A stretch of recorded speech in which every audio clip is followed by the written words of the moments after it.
Hey everybody, it's Jill for today. Thanks for coming by. I am going to show you how to freeze eggs. So I'm going to bring you on down and we're going to get started. Now what I have here is so simple. You have a measuring cup and a fork. You have a muffin tin. Now these are those silicone liners, and really you're not going to want to use paper liners because it'll just soak through, and it might be a little hard for you to get those out of there.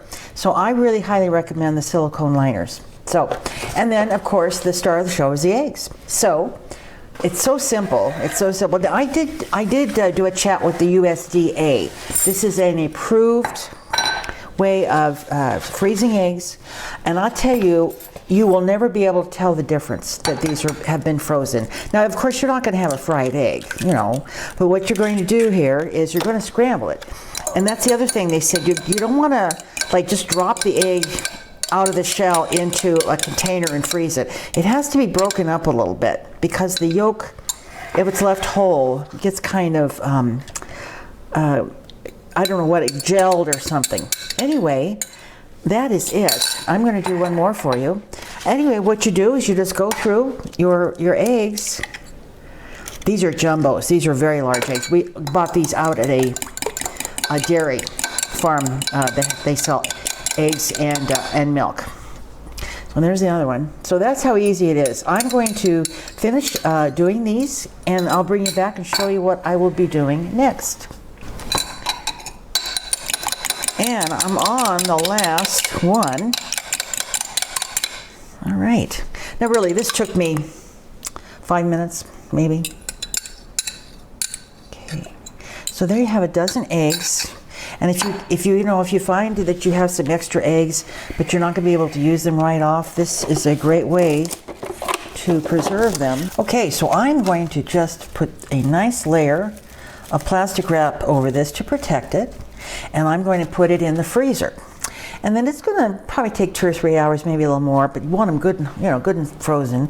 And then once they are, I'll bring you back. I'm going to pop them out of these wonderful little silicone cups and show you how I wrap them before they go in the freezer. So several hours later, these have come out of the freezer and they're frozen nice and hard. And I'll show you how easy they are to pop out of this, once they are frozen. See that silicone? They just pop right out of there. So I'm going to do a couple of these for you. I'm just going to take some plastic wrap that I've totally wadded up here, almost perfectly wadded up.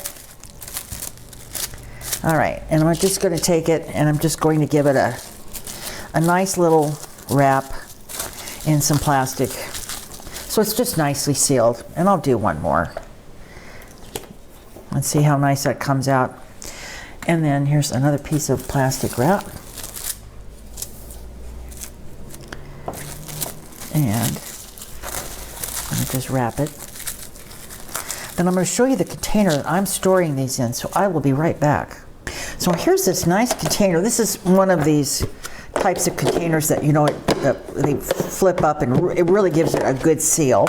And then I'm just going to, if you reverse the order of each one, up, down, you get a good amount in there. And then I lay a piece of wax paper over it, and I can do a double layer. So this really will hold 2 dozen eggs pretty well. And I'm going to put the lid back on this, put this back in the freezer. So that is how you freeze eggs. And as I said earlier, I did have a discussion with the USDA, and they approved this method totally. These will last quite a few months in your freezer as long as they stay frozen. And the best thing to do is bring them out. I put them in a bowl with some plastic wrap over, stick it in the freezer, and usually by the next morning they are ready to go. Give them a nice little whip, and they're ready to either cook with, grate in cookies and breads or cakes, anything that you would normally use, a beaten egg in. So these are just primo, and I'm telling you, you won't be able to tell the difference. Now we're going to do a little taste test here for you and let you see how they cook up and then how they taste. So that's it for now. All right, it is the next morning. I put this frozen egg in the refrigerator last night before I went to bed, and I'm just whipping it up here. It's going to go in my hot pan. Oh, doesn't that sound good? Okay, and I just put a little butter in the bottom of that pan.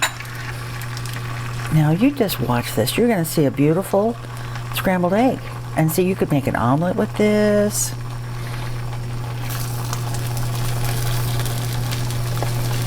I'm not a big, my brother used to go like this with his scrambled eggs, and I always hated that. I like almost, you know, almost an omelet-y kind of thing. Oh boy, that look good. All right, I'm going to finish cooking this, and then we're going to taste it. And here they are finished. Put a little salt and pepper on them. They look really good. And we're going to try them right now. Well, I'm in all my morning hideousness. No makeup, no hair. No shade. No lights. But isn't it amazing how the director always shows up when there's food to be had? Yeah, these are good. I think you're going to be so surprised at how delicious these are and how you won't tell the difference. We've actually done this before. Yeah, we have. What do you say, babe? Wow. Yeah. Those are some of the best scrambled eggs I've ever eaten. There's no texture difference. No. It tastes like real eggs. Just gonna let that plate sit there. Gosh, I'm sorry. All right, everybody. I love to eat. I know you do. Especially tasty food like this. Yeah. Those are great scrambled They are. They're eggs. really good. You'll be amazed. And of course, if you put them in a cookie or a cake or something that you're baking, you know, you'll never know. I mean, you'll never know. All right. Or just make scrambled eggs. Thanks a lot for watching. I hope you liked this little tip. And, you know, if you can score a dozen eggs out there and you want to sort of tuck them inside for a rainy day, that's how you do it. Take care, everybody. Thanks a lot for watching. Bye-bye. Bye.